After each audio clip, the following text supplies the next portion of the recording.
Well, home foreclosure surging 9% last month, but our homeowners bilking the system. Realtor extraordinaire Dolly Lenz on what they're calling buy and bail schemes and why you could be left holding the bag and the tab.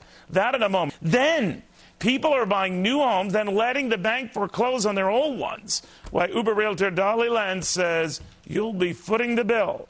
She's here. We'll get a new mortgage for a new house, foreclose on the old mortgage. Think it can't happen? Think again.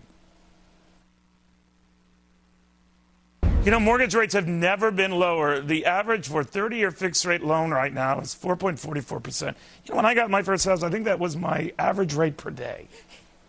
Last year at this time, that rate was nearly a full percentage point higher. Despite mortgage rates moving down, the home foreclosures are actually moving up. And a new troubling trend is emerging. It's called buy and bail. Have you heard about this? Here's what happens. Homeowners buying a new house when their credit is good, then foreclosing on the old house, leaving banks and the taxpayers holding the tab. Dolly Lenz, one of the country's top realtors, not at all surprised, probably chagrined. Yeah. Weird.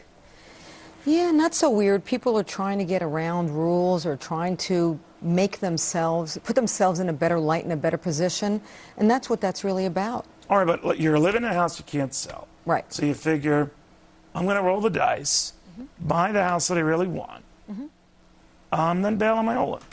The honest ones. Some others are saying, I'm not rolling dice. I want that house. I'm going to bail on this because I'm underwater on it. Those are the dishonest ones. So they know up Honest or front. dishonest, it's both. Oh, yeah. Oh, totally. I completely agree. And, you know, banks have to really be vigilant not to let it happen.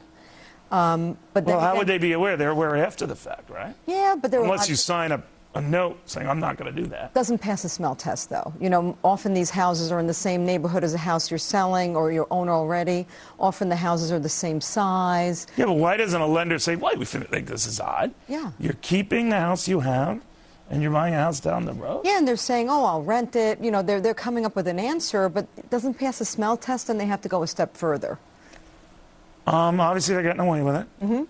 We've done all sorts of programs to keep the housing industry alive. Foreclosures at a record high still. Putting off the pain, really. What's the deal? Yeah, we're putting off the pain. So how long does this drag on? As long as we're willing to put off the pain. You know, at some point we have to pay the piper and take the pain. Once we do that, I think the markets go back to wherever their normal level should be.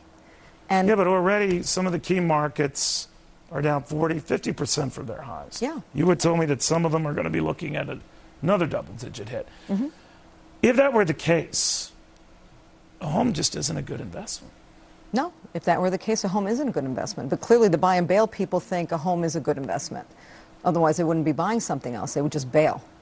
So they're buying something else because they want to be in somewhere before their credit rating goes, you know, down the toilet, because they do think it's a good investment. But other realtors tell me, hey, this is better than nothing, and if it gives oxygen to the industry, we need oxygen. Not a good idea. We need oxygen, but there's a price for oxygen. So we have to decide what's the price. What will get people turning around? It's always jobs, isn't it? It is. Unemployment, unemployment, unemployment. We really have... If you get down to 7% unemployment, then what? Well, it's not just a 7% unemployment, it's the outlook. We have to have a good outlook. We have to feel that the 7% unemployment is sustainable, not that but everyone's still holding on to their cash. Yeah, and hunkering down and deciding, you know what, I'm not taking the vacation, I'm not doing this, I'm not doing that, I'm not adding a room to my house. Yeah, they're hunkering down. That's bad for business, bad for the economy, and it trickles all the way through the industries. So you're a depressed realtor. Yes. Right. Dolly Lenz, thank you very much.